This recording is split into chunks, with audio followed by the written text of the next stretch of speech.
ইউনূসের বাসভবন এই মুহূর্তে ঘিরে ফেলেছে সেনাবাহিনী।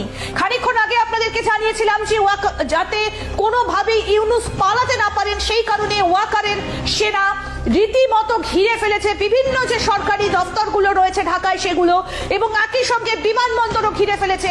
এই মুহূর্তের সব থেকে বড় আপডেট, ব্রেকিং নিউজ আপনাদেরকে জানাতে চাই, ইউনূসের বাসভবন ঘিরে ফেলেছে ওয়াকারের সেনা। আমরা এই বিষয় নিয়ে কথা বলবো, এই মুহূর্তের আপডেট আপনাদেরকে জানাবো। বাংলাদেশের বিশিষ্ট সাংবাদিক শহীদুল হাসান খোকন আমাদের সঙ্গে রয়েছেন। আপনাকে স্বাগত জানাই আজ তাক বাংলায়। কি আপডেট এই মুহূর্তে, কি জানতে পারা যাচ্ছে? ধন্যবাদ ইন্দিরা। আপনি জানেন বা আপনারা খবর করেছেন যে গতকাল সন্ধ্যা থেকে বাংলাদেশের যিনি এই মুহূর্তে অন্তর্বর্তীকালীন সরকারের প্রধান উপদেষ্টা রয়েছেন ডক্টর মোহাম্মদ ইউনূস, তার পদত্যাগকে ঘিরে একটি গুঞ্জন তৈরি হয়েছে এবং সেটি সত্যতা রাত্রে আমরা জানতে পারি।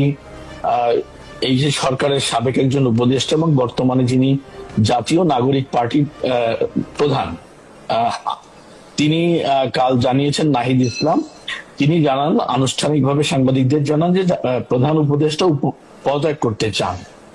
তো এর আগে থেকে আমরা আসলে ঘটনার আপডেট রাখা শুরু করেছিলাম যে প্রধান উপদেষ্টা কেন পদত্যাগ করতে চান। তিনি মূলত জেনারেল ওয়াকারুজ্জামান পরশু যে ভাষণটি দিয়েছেন, মানে সেনাবাহিনীর উদ্দেশ্যে 4 অফিসারদের যে ভাষণটি দিয়েছেন, সেখানে কিন্তু নির্বাচনের ব্যাপারে সরকারকে সুস্পষ্ট একটি নির্দেশনা দেওয়া হয়েছে। আরেকটি হচ্ছে যে করিডোরটি তিনি আমেরিকাকে দিয়ে আমেরিকার আস্থাভাজন হতে চেয়েছিলেন, সেই মানবিক করিডোরটি সেনাবাহিনী একদম সরাসরি বিরোধিতা করেছে। ইভেন ওনারা বলেছেন চট্টগ্রাম বন্দর সহ বিভিন্ন সরকারি স্থাপনা গুরুত্বপূর্ণ দায়িত্ব নির্বাচিত সরকার করবে, এই সরকারের সেটা কোনো রাইট নেই, স্পষ্ট করে সেনাপ্রধান বলেছেন।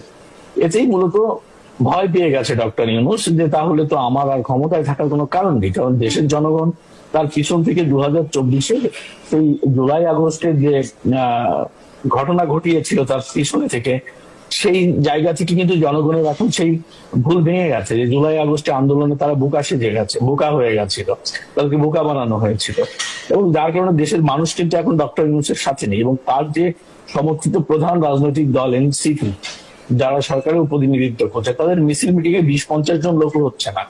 এই পরিস্থিতি দাঁড়িয়ে ডক্টর ইউনূসের আসলে কোনো বিকল্প সামনে নেই, কারণ নির্বাচন হয়, ওনাকে নির্বাচন দিতে হবে, কিন্তু উনি যদি নির্বাচন দেন তাহলে উনার যারা এই ছাত্র প্রতিনিধি বা ওনাকে জামাত সমর্থন করে, হেফাজত সমর্থন করে, এছাড়া একটা জঙ্গি গোষ্ঠী ওনাদেরকে সমর্থন করে।